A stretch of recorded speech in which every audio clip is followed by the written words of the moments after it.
জবাবদিহি করতে হবে, এটা মনে হওয়ার সঙ্গে সঙ্গে ফাস্তাগফারু লিযুনুবিহিম, সাথে সাথে ওই অপরাধের জন্য আল্লাহর কাছে মাপ চায়। ওয়া ইয়াগফিরুয যুনুবা ইল্লাল্লাহ, আর সে জানে আল্লাহ ছাড়া কেউ মাফ করতে পারবে না এই অপরাধ থেকে, এজন্য সে আল্লাহর কাছে ওইভাবে কায় মনোবাক্যে মাপ চায়।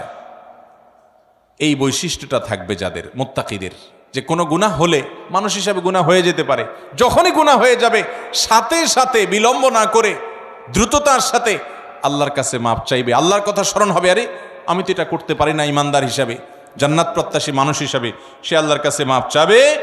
6 নম্বর বৈশিষ্ট্য হলো ওয়ালাম ইউসিরু আলা মা ফাআলু ওয়া হুম ইয়ালামুন, এবং একটা পাপ একবার হয়ে গেলে নিজেকে নিজে সে ভৎসনা করে, রাগ করে, নিয়ন্ত্রণ করে, আর সে সেই অপরাধের ধারে কাছেও যায় না। একবার হয়ে গেছে, আল্লাহর কাছে মাপ চাইছে, আর যেন না হয় সেজন্য সে আপ্রাণ চেষ্টা করে। এটা হলো 6 নম্বরের বৈশিষ্ট্য। এই বৈশিষ্ট্যগুলো আবারও আমি এক নজরে বলে দিচ্ছি। নাম্বার 1, যারা দান করে